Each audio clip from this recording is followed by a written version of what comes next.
es un sistema que proporciona una energía adecuada al tubo de rayos X. El generador proporciona al tubo la corriente de filamento y la alta tensión adecuada para generar el haz de rayos X. También adapta la corriente eléctrica de la red a las necesidades del tubo de rayos X. Este se encarga del funcionamiento de la rotación del ánodo, contribuye a la seguridad del tubo, determina el tiempo de exposición, suministra el potencial para acelerar los electrones, regula la intensidad del calentamiento del filamento y transforma la corriente alterna de baja tensión en corriente de alta tensión estable. El compensador de línea incorpora un aparato para medir el voltaje que llega a la unidad y un control para ajustar esa tensión exactamente a 220 voltios. En el circuito de alta tensión, lo que hace el autotransformador es proporcionar al transformador de alta tensión una diferencia de potencial para que la señal de salida tenga el valor en kV. En este circuito se encuentra el control de tiempo de exposición.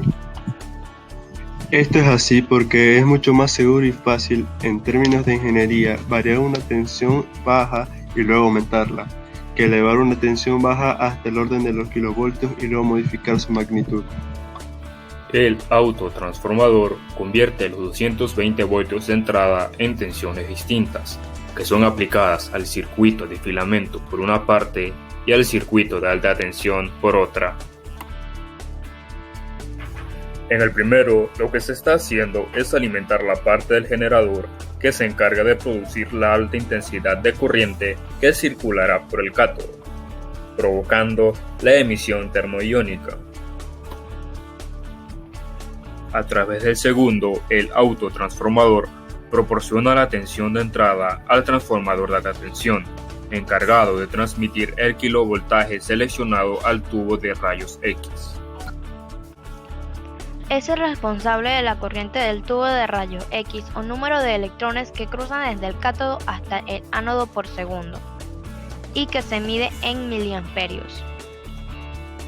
Es un circuito separado que controla la corriente de lo que es el tubo de rayos X. Conforme aumenta la corriente del filamento, este se calienta más y libera más electrones por la emisión termoiónica. Transformadores.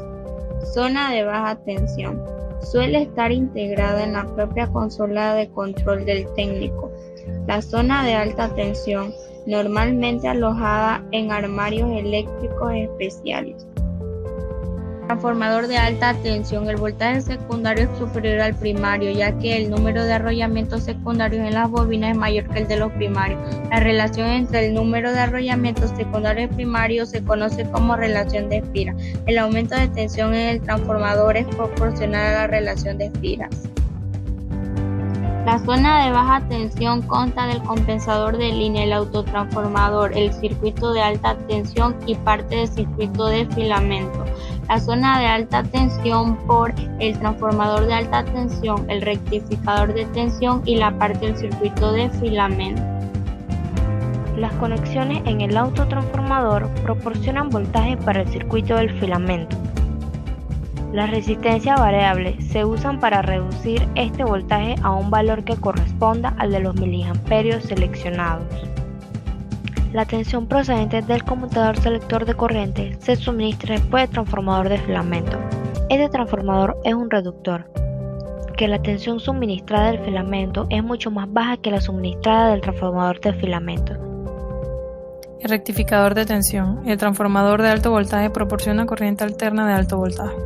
La manera más simple de utilizar este alto voltaje es conectar directamente el tubo de rayos X al secundario de transformador de alta. La rectificación es el proceso de convertir la corriente alterna en corriente casi continua. En la mitad del ciclo, cuando el cátodo es negativo respecto al ánodo, se generan los rayos X. En la otra mitad del ciclo, cuando el cátodo positivo y el ánodo negativo, no se generan rayos X.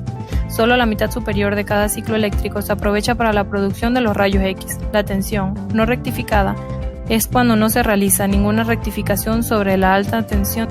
La tensión rectificada de media onda. En los intervalos de la onda alterna en los que la tensión es negativa, el tubo recibe tensión cero. La emisión de rayos X es expulsada con intervalos en los que no hay emisión.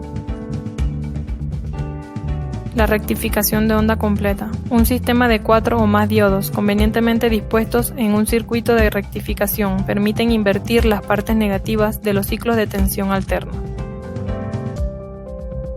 Cualquiera que sea el procedimiento de rectificación, la tensión o kilovoltios a lo largo de la exposición nunca será el 100% constante.